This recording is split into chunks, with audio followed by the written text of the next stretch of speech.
Some weeks just don't go your way, and this was one of them for us.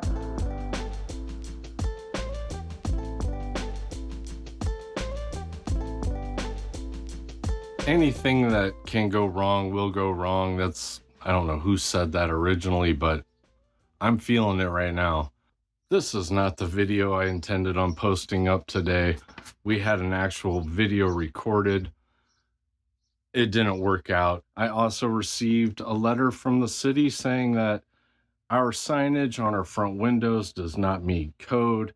And if we do not take care of this in 14 days, there's a $750 charge per day. That's not good. I just wanted to touch base with you. Didn't want you to think that we didn't love you anymore, because we do.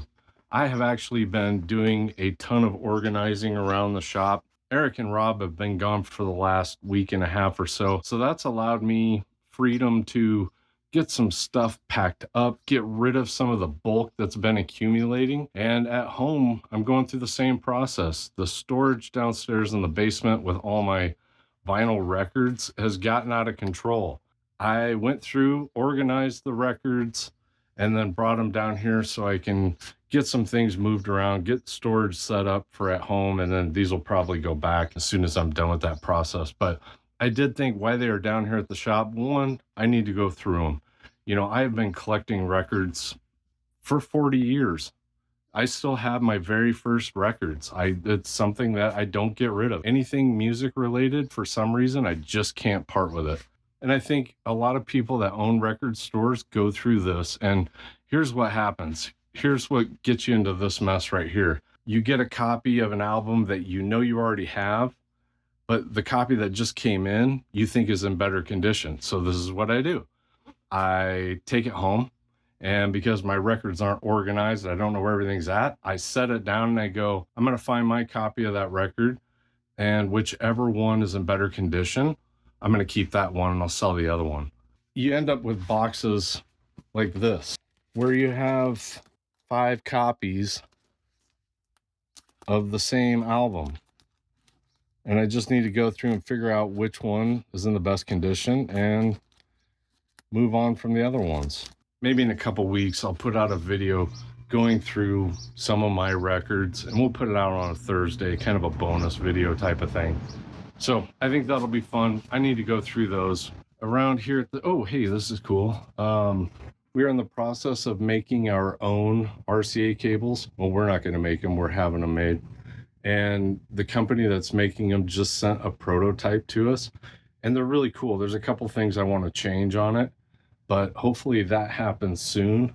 The biggest thing with the RCAs is they have to be thin enough to be able to use on vintage stereos, because anybody out there that's owned vintage Harman Kardon, Macintosh, Fisher, the RCAs are so close together, it's hard to get a decent cable on those RCA inputs. So we're going to try and make a thin line RCA that's of good quality. These aren't going to be audiophile cables. We just want good quality cables that will work on vintage stereo equipment. That's really the goal.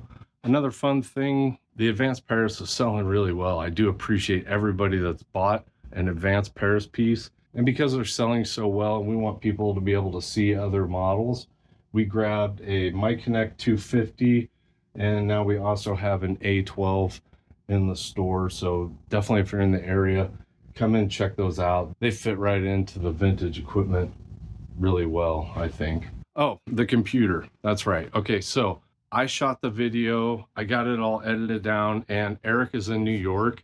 He's visiting some family. He was going to finish the video this week, and yesterday Eric sent me a text message of my computer just died. He was going to go to a Mac shop or a computer tech shop and see if they could get it fixed. So, and I got another message a little bit later on saying my motherboard, I can't say motherboard.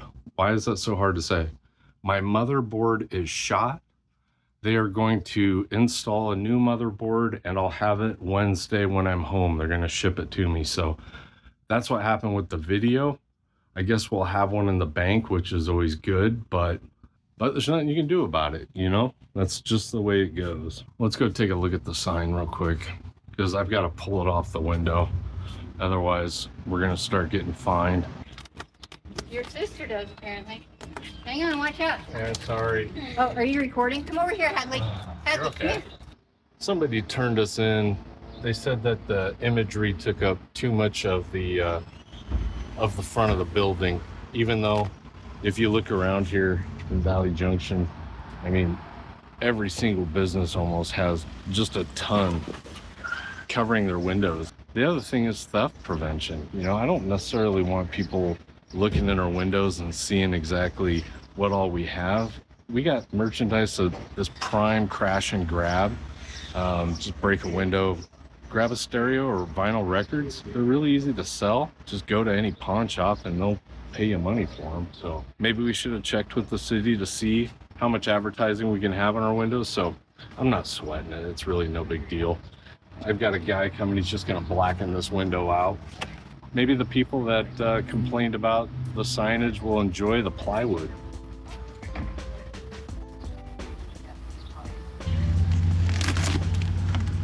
There's $400 down the drain.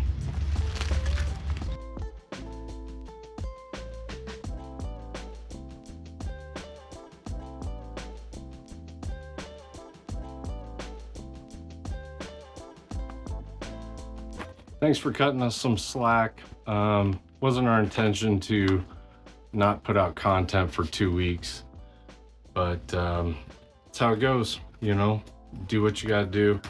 Hopefully we don't have any big bumps on the road next week and we're back to normal. So definitely appreciate it, and we'll see you next week, hopefully with a better video. But thank you for watching, really appreciate it.